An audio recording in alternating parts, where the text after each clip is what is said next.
Good evening, everyone. It's 6:30, so I'll now call to order this meeting of Lancaster City Council for October 10th, 2023. A few reminders here at the top of the meeting for everyone. Please take a moment to silence your cell phones if you haven't done so already. This meeting and its participants are being recorded and live streamed.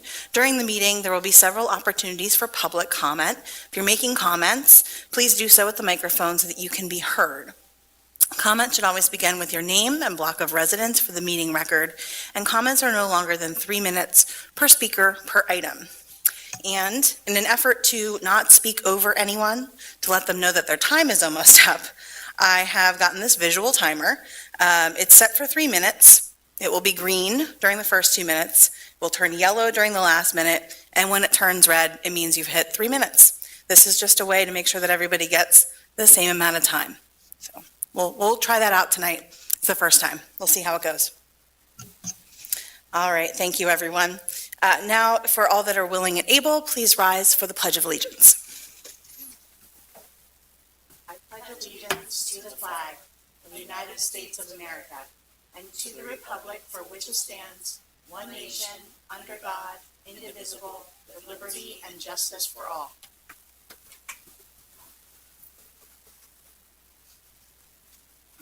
Mr. Harris, would you please call the roll of members? Yes, Madam President. Mr. Ahmed. Here. Mr. Royo. Here. Mr. Cleese. Ms. Craig. Ms. Diaz. Here. Ms. Walsh. Here. And President Baquet. Here. Councilors Cleese and Craig are excused for this evening's meeting. Our next item is the approval of the minutes of the September 26, 2023 meeting. Motion to approve? Second. We have a motion and a second on the meeting minutes. Are there any council comments on the minutes? Hearing none, Mr. Harris. Mr. Ahmed. Aye. Mr. Royo. Aye. Ms. Diaz. Aye. Ms. Walsh. Aye. And President Baquet. Aye. All right. Our next item is proclamations, honors, awards of resolutions of recognition. Do we have any of those this evening, Mr. Harris? Yes, Madam President. First, we have the mayoral proclamation recognizing Domestic Violence Awareness Month. Thank you very much. Mayor Sirachi. Thank you, President Baquet, and thank you, DJ, for making sure that we have a microphone at the podium. Just make sure it works. Very good. Good Thank catch. you. Thank you. October marks Domestic Violence Awareness Month, and each year we pause to both acknowledge the survivors, the service providers, the network of community that supports women, and especially tonight, Domestic Violence Services of Lancaster County, which has served more than 1,800 local victims of domestic violence in 2022. We recognize that domestic violence is wide-ranging and directly affects individuals and society as a whole here in this community, as well as throughout the nation and the world. We also recognize that racism, homophobia, transphobia, ageism, and discrimination based on physical ability, nationality, or other factors helps to perpetuate domestic violence and makes finding safety even more difficult for some victims. We further recognize the need for safe, affordable housing continues to be rated as survivors' most urgent need. And I want to specifically give a shout out to the Domestic Violence Services of Lancaster staff who are here, Christine and Vanessa. The Domestic Violence Services of Lancaster is a part of the Community Action Partnership for your service. And at this time, I'd like to present you a proclamation.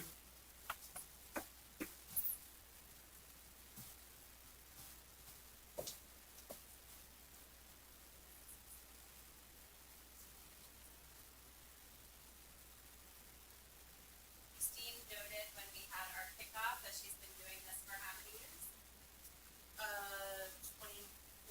24 years that we've been celebrating this month, and obviously there's still a need to continue to raise awareness around domestic violence, and so that's what tonight is about, and a whole month's worth of activities.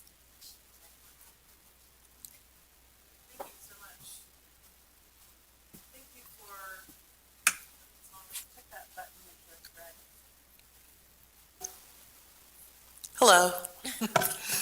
Thank you so much once again for recognizing Domestic Violence Awareness Month. It is about my 24th year, so it feels a little like deja vu coming back each time. But although we celebrate this month or mark this month each October, we have 38 staff members who are working 24/7, 365 to help keep victims safe. I thought it was a pretty staggering number that the 59 domestic violence programs across the state serve over 90,000 victims each year. So while our number sounds like just a slice, the number served across the state is great. So during this month, we honor lives lost. As you mentioned, we celebrate survivors. We also thank advocates who work hard every day, sort of in isolation. We thank them for their good work. So we really do appreciate this, and it's a real lift for advocates as well to have their work recognized. So we go back and we share this with them as well. So I want to thank Mayor Sirachi for her support of DVS, all of you for your support, and we know you'll continue to be there for us as we continue to fight this problem in our community. Thank you. Thank you very much. And thank you, Mayor Sirachi, for that. Our next item, apologize, just getting my, here we go. We have additional proclamations, honors, awards, and resolutions of recognition, Mr. Harris. We do, Madam President. Next is Resolution Number 77. A resolution of the Council of the City of Lancaster recognizing October 2023 as Lesbian, Gay, Bisexual, Transgender, and Queer History Month, and encouraging all people of the City of Lancaster to work to advance the cause of equity and towards achieving a safe community that appreciates its diversity in all its forms. Thank you. Motion to approve. Second. We have a motion and a second on the resolution.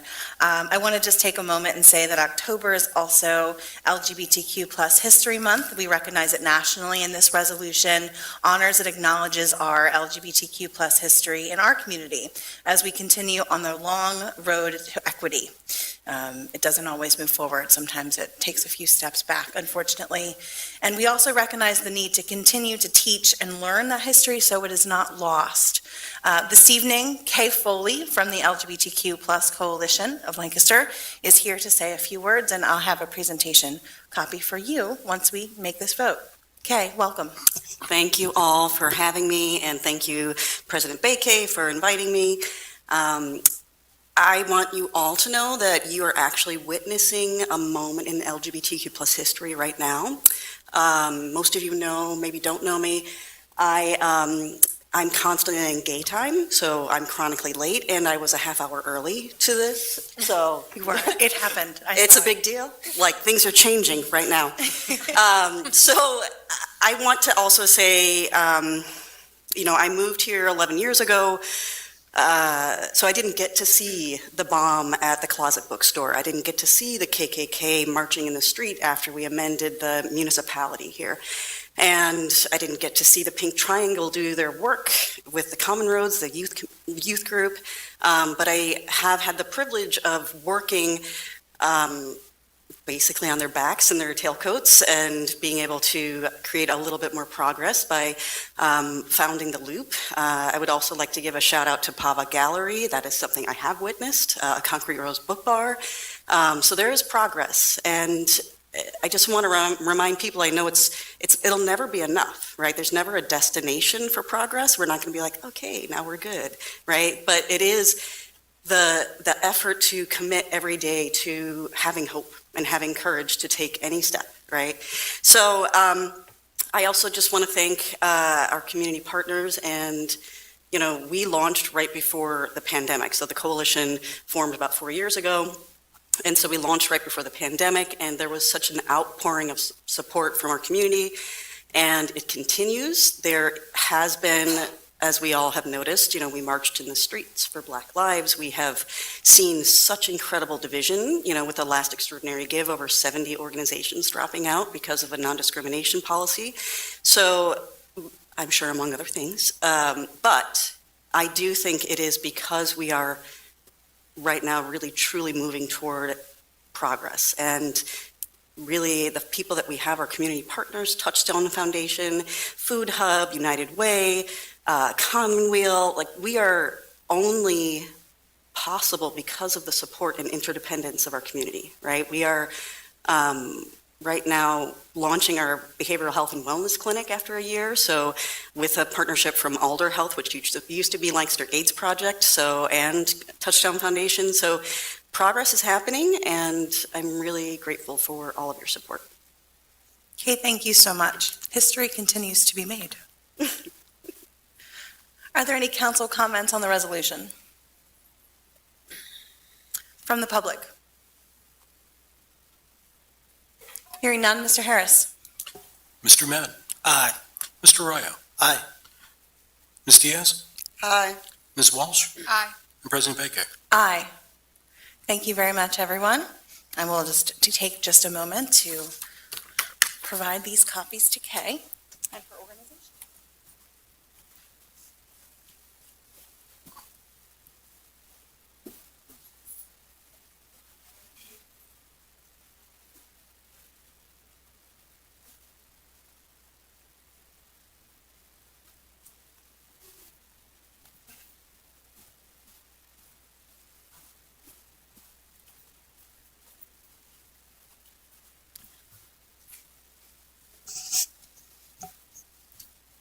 All right.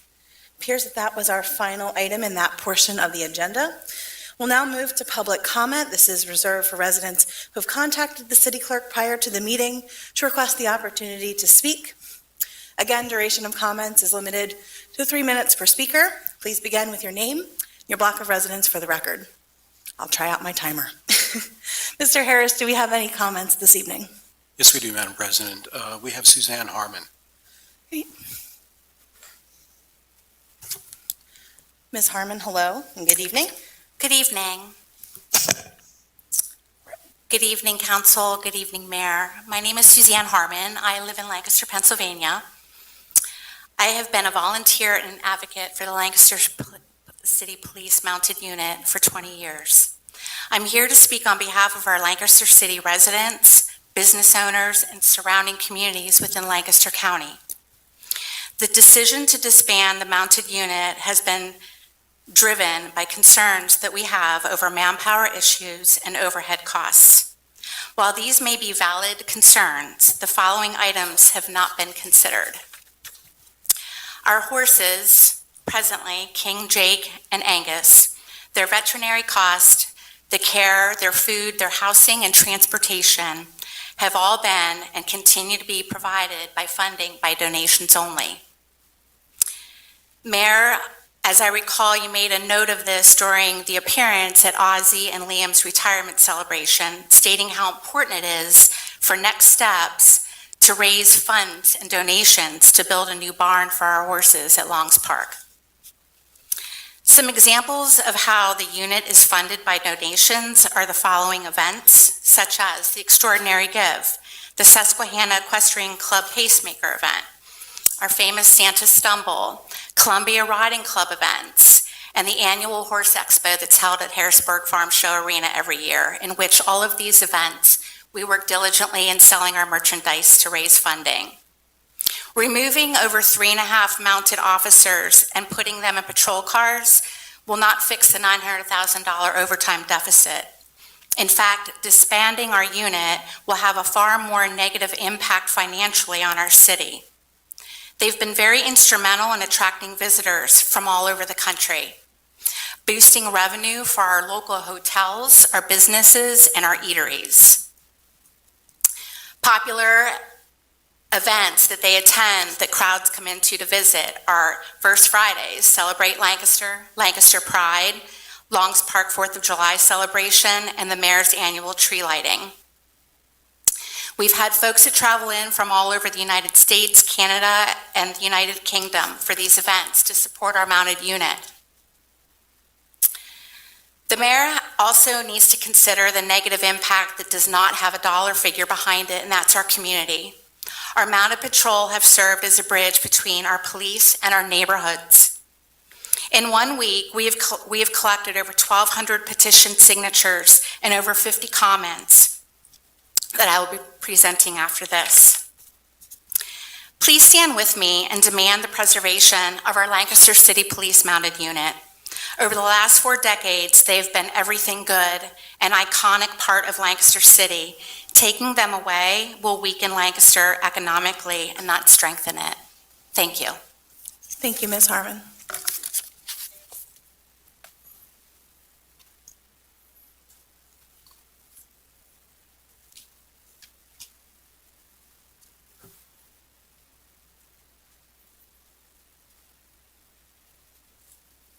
Appreciate it. Thank you.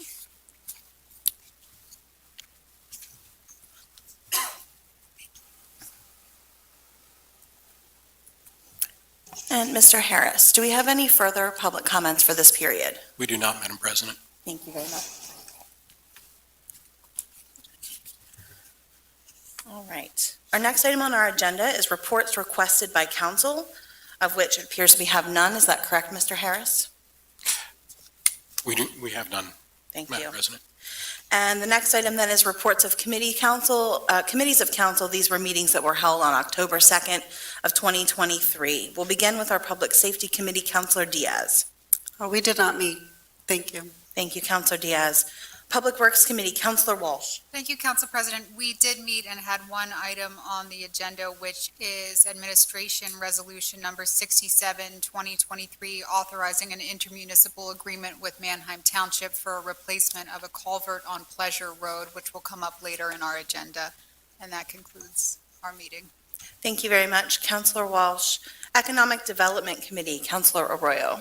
Thank you, Council President. We did not meet during the last session.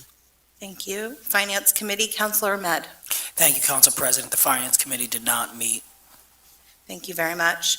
Community Planning Committee, that would be Councilor Craig. In her place, I will provide a summary of the Community Planning Committee.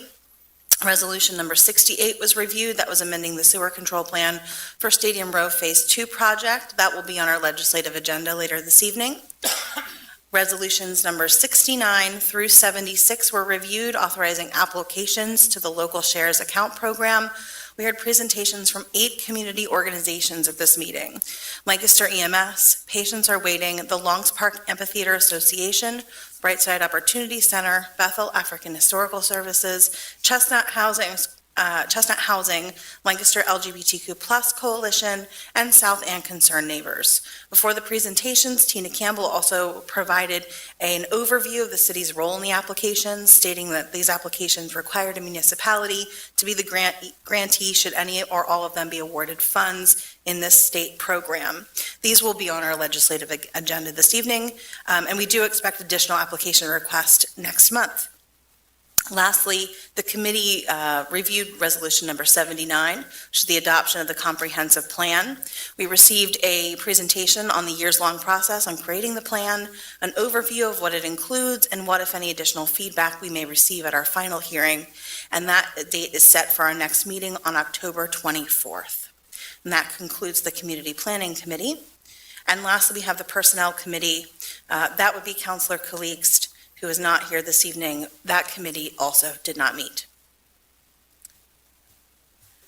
And now we move into our legislative agenda for this evening. Our first items are in the Historic District. Mr. Harris. Yes, Madam President. Considering the following applications and recommendations from the Historical Architectural Review Board for improvements to a property within the Historic District. And we have one tonight, that's River's Edge Fellowship, owner of 420 South Christian Street. They request installation of a handicapped access ramp and a new accessible entry door. And that application was recommended for approval by the Historical Architectural Review Board. Thank you, Mr. Harris. I'll hear a motion. Motion to approve. Second. We have a motion on a second, I'm sorry. This application was recommended for approval by the Historical Architecture Review Board. Are any of the applicants for this here this evening, by any chance? No. That's okay. I just wanted to make sure you had a chance in case you were. Are there any council comments on the item? From the public? Hearing none, Mr. Harris? Mr. Med? Aye. Mr. Arroyo? Aye. Ms. Diaz? Aye. Ms. Walsh? Aye. President Beke? Aye. Our next item is resolutions. Mr. Harris? First resolution is number 67. The resolution of the City Council of the City of Lancaster approving an intermunicipal agreement for costing sharing the Pleasure Road Culvert Replacement Project by and between Manheim Township and the City of Lancaster, which documents the responsibilities of the parties related to the replacement of the culvert on Pleasure Road and provides for the cooperation of the parties on the project, including cost sharing and authorizing the appropriate officials of the city to enter into and perform tasks associated with the intermunicipal agreement. Thank you, Mr. Harris. I'll hear a motion on the item. Motion to approve. Second. We have a motion and a second. This is through Public Works. Councilor Walsh. Thank you, Council President. As I had made mentioned in the report of the committee, this is authorizing an intermunicipal agreement with Manheim Township for a replacement of a culvert on Pleasure Road.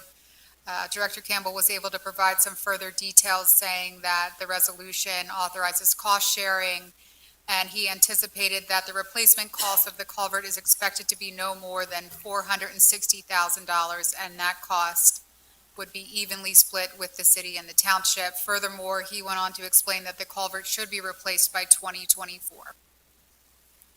Thank you very much, Councilor Walsh. I also made note in my notes in the meeting that he mentioned that both municipalities saved on costs because of self-performance by their own staff, which I think is important to note. Are there any other council comments on the resolution? From the public? Hearing none, Mr. Harris? Mr. Med? Aye. Mr. Arroyo? Aye. Ms. Diaz? Aye. Ms. Walsh? Aye. And President Beke? Aye. We then, move to resolution number 68, 2023. Mr. Harris. A resolution of the Council of the City of Lancaster approving the adoption of an amendment to the Act 537 Official Sewage Facilities Plan for the City of Lancaster. Motion to approve. Second. We have a motion and a second. Again, this one came through community planning. In Councilor Craig's place, just from my notes here, this is the review of sewage capacity for upcoming project at Stadium Row Phase 2. It's set back from Prince Street with a proposed demolition on the former well span property there. It's 95 new units, and sewer engineers have verified that there is capacity in the system for the project. There isn't, I apologize, can't read my own notes here. The timeline isn't certain on this project, but typically these sewer modules are one of the early steps in the land development process, although this one has already been approved by several of our commissions and authorities. Are there any other council comments on the resolution? From the public? Hearing none, Mr. Harris. Mr. Med? Aye. Mr. Arroyo? Aye. Ms. Diaz? Aye. Ms. Walsh? Aye. President Beke? Aye. Thank you. We now move into several of our local shares account program resolutions, beginning with resolution number 69. Mr. Harris. A resolution of the Council of the City of Lancaster authorizing the filing of the Commonwealth Financing Authority local share account application for funding in the amount not to exceed $106,730 for the Lancaster Emergency Medical Services Association to purchase equipment. Motion to approve. Second. We have a motion and a second. Just in general, for all of these applications, again, just to review, the municipality is required to be a grantee when the application is submitted, but there's no limit to the number that we can submit as a municipality. We heard presentations from each of these at our committee meeting. So in the event that any of the applicants are here, which I'm not sure they are, I'll ask if they have anything additional to add. And in their absence, I will ask if there's any other council comments on this resolution. From the public. Hearing none, Mr. Harris. Mr. Mead. Aye. Mr. Arroyo. Aye. Ms. Diaz. Aye. Ms. Walsh. Aye. And President Baker. Aye. Next is Resolution Number 70, 2023. Mr. Harris. A resolution of the Council of the City of Lancaster authorizing the filing of the Commonwealth Financing Authority local share account application for funding in the amount not to exceed $1 million for patients are waiting to launch the Black Doctor Factory. Motion to approve. Second. We have a motion and a second. I don't see Dr. Hamblin here this evening. If she has anything additional to add, but we did get a presentation at our committee meeting. Are there any council comments on the resolution? From the public? Hearing none, Mr. Harris. Mr. Mead. Aye. Mr. Arroyo. Aye. Ms. Diaz. Aye. Ms. Walsh. Aye. And President Baker. Aye. Next is Resolution Number 71, 2023. Mr. Harris. A resolution of the Council of the City of Lancaster authorizing the filing of the Commonwealth Financing Authority local share account application for funding in the amount not to exceed $1 million for the Longs Park Amphitheater Foundation to update their facility. Motion to approve. Second. We have a motion and a second on the resolution. Tom Ellis from the president of the Longs Park Amphitheater Foundation provided a presentation. I don't see him here tonight. Are there any council comments on the resolution? From the public? Hearing none, Mr. Harris. Mr. Mead. Aye. Mr. Arroyo. Aye. Ms. Diaz. Aye. Ms. Walsh. Aye. President Baker. Aye. Next is Resolution Number 72, 2023. Mr. Harris. A resolution of the Council of the City of Lancaster authorizing the filing of the Commonwealth Financing Authority local share account application for funding in the amount not to exceed $650,000 for Brightside Opportunity Center's campus and facility updates. Motion to approve. Second. We have a motion and a second. Again, we received a presentation on this at our committee meeting from Willonda McLeod. Are there any council comments on the resolution? From the public? Hearing none, Mr. Harris. Mr. Mead. Aye. Mr. Arroyo. Aye. Ms. Diaz. Aye. Ms. Walsh. Aye. President Baker. Aye. Next would be Resolution 73, 2023. Mr. Harris. A resolution of the Council of the City of Lancaster authorizing the filing of the Commonwealth Financing Authority local share account application for funding in the amount not to exceed $965,000 for the Bethel African Historical Services Cultural Center renovation project. Motion to approve. Second. Second. We have a motion and a second. Any council comments on the resolution? And from the public? Hearing none, Mr. Harris. Mr. Mead. Aye. Mr. Arroyo. Aye. Ms. Diaz. Aye. Ms. Walsh. Aye. President Baker. Aye. Next is Resolution Number 74, 2023. Mr. Harris. A resolution of the Council of the City of Lancaster authorizing the filing of the Commonwealth Financing Authority local share account application for funding in the amount not to exceed $500,000 for Chestnut Housing's development of Milburn Apartments. Motion to approve. Second. We have a motion and a second. We received a presentation from Mr. Chad Martin from Chestnut Housing at our last meeting. Are there any council comments on the resolution? From the public? Hearing none, Mr. Harris. Mr. Med, Aye. Mr. Arroyo, Aye. Ms. Diaz, Aye. Ms. Walsh, Aye. and President Bake. Aye. Next is Resolution Number 75, 2023. Mr. Harris. A resolution of the Council of the City of Lancaster authorizing the filing of the Commonwealth Financing Authority local share account application for funding in the amount not to exceed $800,000 for the Lancaster LGBTQ+ Coalition's renovations of the Loop Building at 117 East Chestnut Street. Motion to approve. Second. A motion and a second. We heard a presentation from the Director, Kay Foley, at our last meeting. Are there any additional council comments on the resolution? From the public? Hearing none, Mr. Harris. Mr. Med, Aye. Mr. Arroyo, Aye. Ms. Diaz, Aye. Ms. Walsh, Aye. President Bake. Aye. And last in this round but not least, Resolution Number 76, 2023. Mr. Harris. A resolution of the Council of the City of Lancaster authorizing the filing of the Commonwealth Financing Authority local share account application for funding in the amount not to exceed $550,000 for South End Concerned Neighbors construction costs. Motion to approve. Second. We have a motion and a second. We heard a presentation from Darlene Bird about this project at our last meeting. Are there any council comments on the resolution? From the public? Hearing none, Mr. Harris. Mr. Med, Aye. Mr. Arroyo, Aye. Ms. Diaz, Aye. Ms. Walsh, Aye. President Bake. Aye.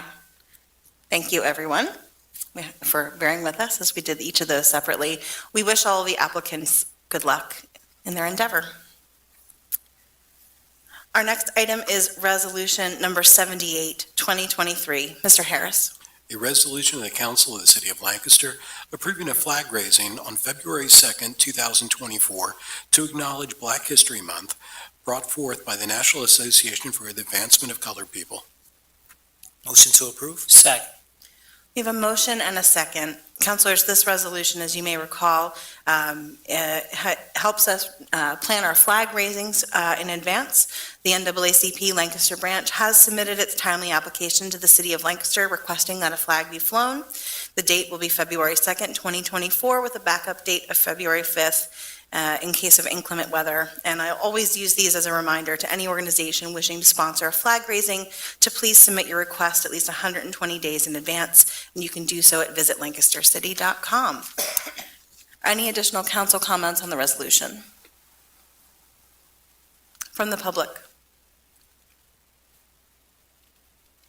Hearing none, Mr. Harris. Mr. Med, Aye. Mr. Arroyo, Aye. Ms. Diaz, Aye. Ms. Walsh, Aye. President Bake. Aye. Thank you. That concludes our legislative agenda this evening. We're now to our second public comment period. This is open for comment about issues that were not previously on the agenda. Again, the duration of comments is limited to 3 minutes per speaker per topic. Please begin with your name and your block of residence for the meeting record, and I will cue up my light as a helpful reminder about your time. Are there any additional public comments this evening? Come right on up. You don't have to raise your hand. If you don't stand, sometimes I can't see you. Good evening. Good evening. My name is Derek LaBours. I actually am a resident of Manheim Township, but I'm looking to the city for a little bit of help on an issue that's been ongoing. For the last several years, the pervasive use of propane crow cannons has been getting worse and worse. And again, like I said, we're looking for some assistance. Last year, this unnecessary, ineffective nuisance began in October and didn't end until February. So for 5 months, every morning and every evening, our neighborhood was subjected to the booming noise that enters our homes and disrupts our lives. At times, the cannons have been going off as early as 4 a.m. and have at other times lasted all night long, every 2 to 7 minutes. Past known offenders include Jones Honda, High Steel, Donnelly, Farm and Home. As these businesses are near Arcadia Road and Steel Ray, it places them in the jurisdiction of the city. And we live about a mile away from that. Obviously, there are other businesses that are involved with these types of deterrents, but it's very, very disruptive. The city's been cooperative when I've tried to contact Jamil Thresh, and he's been helpful. Last year's noise ordinance officer did go to see some of this disruption. It was, of course, on a day in which it was the only time it didn't wake us up. And so there wasn't a lot there. Because of the nature of the sound of these crow cannons, it can be difficult to judge where it's coming from. But when I've been able to determine that, again, the city's been very helpful in trying to shut that down, as I don't know of any variances that have been given for this activity, which I believe is a violation of even the city's noise ordinance. But ultimately, as I see, I'm starting to flash yellow, this practice doesn't resolve a problem. It only creates a new one. There seems to be no guidelines in place, and this is not a city thing. This is also in township. We have the same issue. But there's no framework for when these can be used, how they can be used, what's the most effective way to be used. And even if these businesses were granted exemptions, best practices have suggested that the only possible effective use would be for 10 to 15 minutes during the times the crows are actively seeking to roost. So again, I'm looking for some advice and some counsel at some point to see if maybe we can come to a neighborly resolution and prevent this from happening for another fall. Thank you. Thank you very much. Would you mind, before the conclusion of the meeting, leaving your contact information with our clerk, Mr. Harris? Thank you. Are there any additional public comments this evening?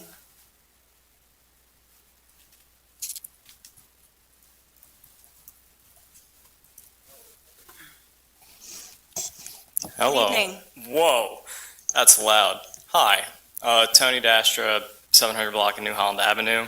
I'm only here because I saw the news article about Marshall Avenue, and I actually want to thank you for not paving it right now, because the specific property owner that is in the middle of construction will say that that's a whole thing for me. But I did want to come ask if it is possible to maybe mill out the shoulder some to smooth it out. I know that patchwork has been done a lot, but some of those crevices are pretty deep. You can't stop the drivers from being erratic. They're never going to stop. But if it is possible to mill out the shoulder for cyclists, that would be appreciated. Just because with all the erratic driving on the road, about a month ago, I was going up to Golden Triangle, and it was a very uncomfortable situation. I just wanted to come today to make a statement about that from a cyclist perspective, only because the news article is really focused on driving. But that is a pretty important thoroughfare for cyclists to get around. So if it is possible within the year, that would be appreciated. But if not, completely understood. And again, thank you for not paving the road, because the last thing I think I want to see is the road repaved, only to have construction and the heavy trucks ruin the load-bearing capacity. And also, thank you for the light. I always enjoy seeing improvements done for the just general public interaction there. You guys have a great night. Thank you. Thank you, Mr. Dastra. It's not often we get thanks for not paving something, so. Are there any additional public comments this evening?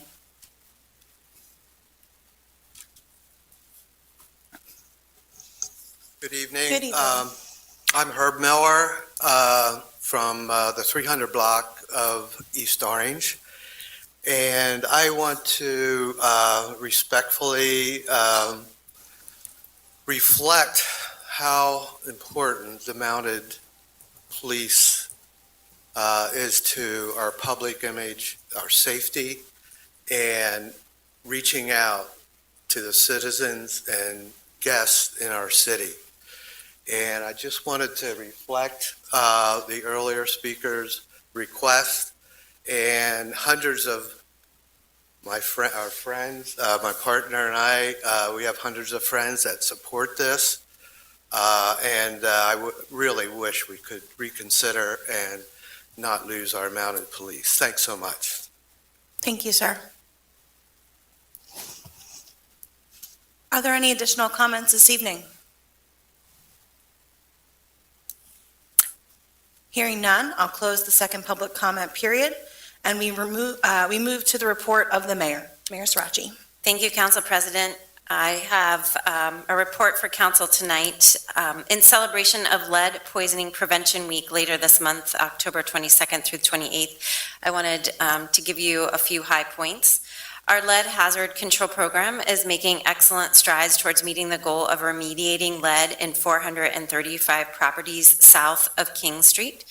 In 2023, the program has completed 72 projects, 40% more than in all of 2022, and 170 projects in total thus far. In addition to the $10 million federal grant being used to target these properties, the program has also secured an additional $770,000 in Pennsylvania Department of Health funding to support the city's lead poisoning prevention efforts in other properties across the city. They can serve different households outside of those census tracts that have been approved by HUD, and focus on remediation specifically for those properties in which we have been notified of a child with an elevated blood lead level case. We're also continuing to build the capacity of our workforce, conducting lead remediation in partnership with organizations such as SOE, Tech Centro, and Church World Service. The grant has provided various contractor trainings that perform lead-related work and has increased their own contracted companies from 5 to 9. So this is just to say that we now have 9 contracted lead remediation providers here in the city. In addition, our health and lead hazard control teams have been continuously improving our systems to respond to children with elevated blood lead levels. In January 2023, I think after 4 years of working at this, we were able to finally sign a data sharing agreement with the Pennsylvania Department of Health, because we do not have a county health department, as well as Penn Medicine Lancaster General, to receive referrals for all elevated blood lead levels in the city. We have reached out to 240 families in the city that have been referred to us from the Department of Health to connect them to resources and programs for lead paint remediation. Our Health Bureau and Lead Hazard Control staff meet weekly with the staff from Penn Medicine Lancaster General Health to coordinate Health Bureau and program response for all referrals. There's 64 thus far in 2023. We are on track to double the cases referred from 2022, which was 37. Our coordinated efforts ensures that kids in both rental and owner-occupied properties are protected and offered resources and education through the city's lead hazard control and healthy homes program, as well as Penn Medicine's lead-free families program, which, as you might recall, also works countywide, because we do understand that children are coming into the city and then maybe going to a grandparent's house or someone else, and so they may have exposure at a house that may or may not be in a designated area in the city. And so this is a very comprehensive way that we can address lead poisoning across the county, and I really appreciate Penn Medicine Lancaster General Health meeting us in responding to the needs. Finally, our proactive lead safety requirements for all rental properties began in January 2023, so we are now all pistons firing in terms of our coordinated effort to address lead poisoning. Our housing inspectors have integrated lead hazard evaluations into all systematic rental inspections.